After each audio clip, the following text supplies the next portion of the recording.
My name is Malik Rivers. I am the project associate for the National Alliance to End Homelessness. So the intersection of homelessness, higher education, and the foster care system. Two big questions I had were how many students in higher education are experiencing homelessness and how many students in higher education have been in foster care. So in 2019 to 2020, for the first time in a 36-year period, the federal government released data on students experiencing food insecurity and homelessness as part of the National Post-Secondary Student Aid Study. This study provided the first nationwide data on these issues among undergraduate and graduate students in the US.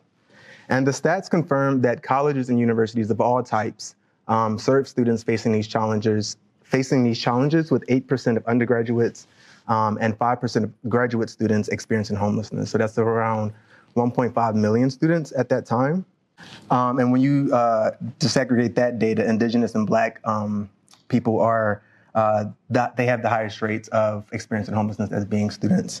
And the current percentage of college students that face the stark reality of homelessness while trying to obtain the education may be worse. As we have seen, the PIT data has been going up and increasing over the years, and we can assume that these numbers are also increasing for students experiencing homelessness, especially when the cost of living and the cost of universities are increasing as well, so that just makes everything much harder. We know that a large number of youth who exit foster care experience homelessness and housing instability, so the Alliance decided to take a closer look and explore rates at the state level. The National Youth and Transition Database from the U.S. Department of Health and Human Services provides data for all states and territories on the outcomes of transition-age youth preparing to exit and exiting from foster care. States report data on cohorts of youth capturing information at age 17, age 19, and again at age 21. It shows very high rates of homelessness across the country.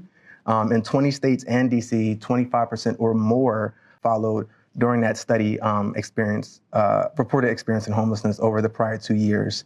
So we're really urging people to examine the data that's out there, examine the data in this map, and also the data reported by their state child welfare agencies to the National Youth and Transition Database. It not only shows us the stark outcomes, but also the outcomes for foster youth in other domains, including educational attainment, employment, access to healthcare, and the criminal justice involvement as well. So I'm going to give a little bit about my story. So I had I have experience of being in foster care as a child and also during the first or second year of my high school experience. And that obviously caused a lot of disruptions to my stability, to my routine, and also to my socialization, because I was moving around a lot, having to make new friends. So that was a challenge. And then before going to college, I experienced sheltered homelessness. So I was not living with my family, living in shared housing with another person. And then also from there, some situations happened, had to move in with another person. And then during the breaks, the house on the bottom left is where I was staying for breaks. And then finally, during the last 2 years of my undergraduate experience, I was able to get my own apartment.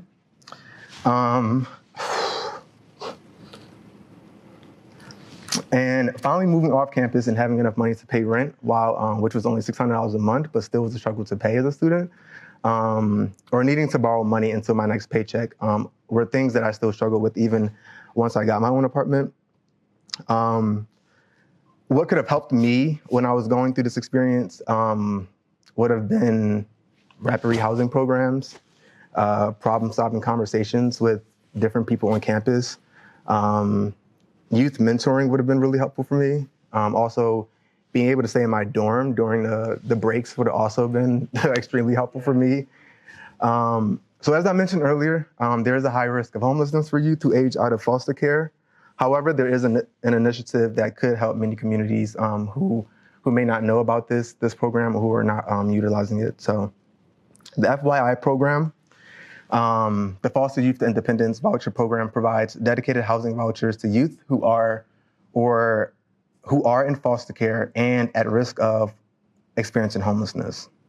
Public housing agencies that have partnered with child welfare agencies are eligible to apply for the voucher. The vouchers can be used for up to 5 years, and it is an exception that child welfare agencies will provide supportive services to youth. The services are all voluntary, and receipt of vouchers cannot be made conditional based on the youth agreeing to participate in those services. And through the non-competitive process, smaller communities whose PHA has a partnership with the child welfare agency to administer the FYI vouchers can apply for and receive a voucher for eligible youth on an as-needed basis. So like, this is really good for smaller communities who can't necessarily compete in a NOFO, or they may have just a smaller number of youth who are experiencing homelessness. They can go to their PHA through the non-competitive process, pull down a voucher anytime they need, and provide and get that youth housed. And it's also important for homeless service providers to be forging relationships with these institutions and educating them on FYI, and advocating that they take the first step in connecting with their PHAs, connecting with their child welfare agencies in their locality to ensure that students have adequate housing.